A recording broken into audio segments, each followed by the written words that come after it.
So the crowd was crazy yesterday. They love this movie so much. It must be so fun after, joining this thing that became this phenomenon to come back and see that fans are still so in love with these people and the story.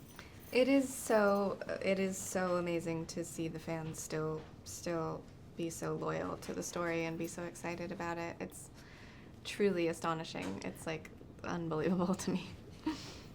But you guys really amped it up. I mean, they call this 50 Shades Darker, but everything gets amped up in this story, doesn't it? Yes, definitely. The emotions are heightened. It is sexually heightened. There are a lot of new characters that come in that kind of threaten their love. Yeah, it's definitely amped up. And it's so decadent as well, from the masquerade ball to the roses to your closet that's the size of most people's homes. Yeah. Did you have a favorite element? In the closet? No, when you walked into one of those sets, whether it be the closet, whether it be, the mass of roses or the masquerade, was there something that just made your jaw drop, that made you not want to leave? I mean, Anastasia's closet is truly a sight to behold. That thing was massive and really beautiful and filled with like really lovely clothes. Not necessarily my style, but if I had that closet, ooh, bad news.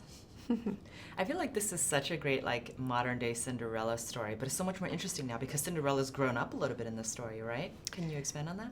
Yeah, yes. Anastasia begins in one very extreme place, and then you get to see her entire arc very intimately, emotionally and physically, to her becoming a truly remarkable woman. Yeah, it's definitely a fairy tale, but it feels like it's a little bit more relatable because of how real the emotions are.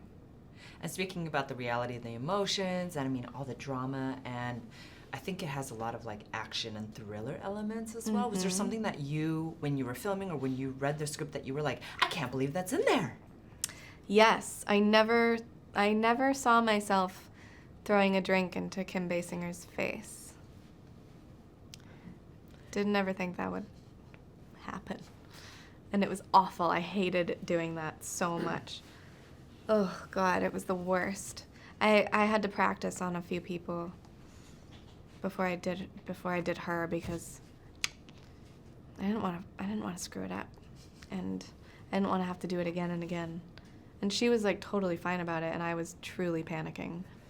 So I just threw a bunch of water into the line producer's face a lot of times. So I got my aim right. I don't have very good hand-eye coordination, I'm not very athletic.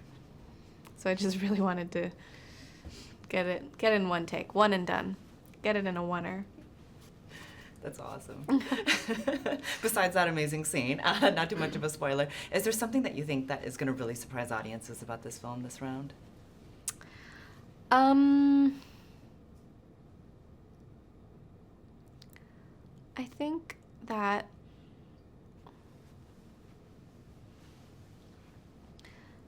maybe they'll laugh and maybe they'll cry a bit more. Things get really intense. I don't know. I've heard a lot of different things, so I don't really know. It's too soon to tell.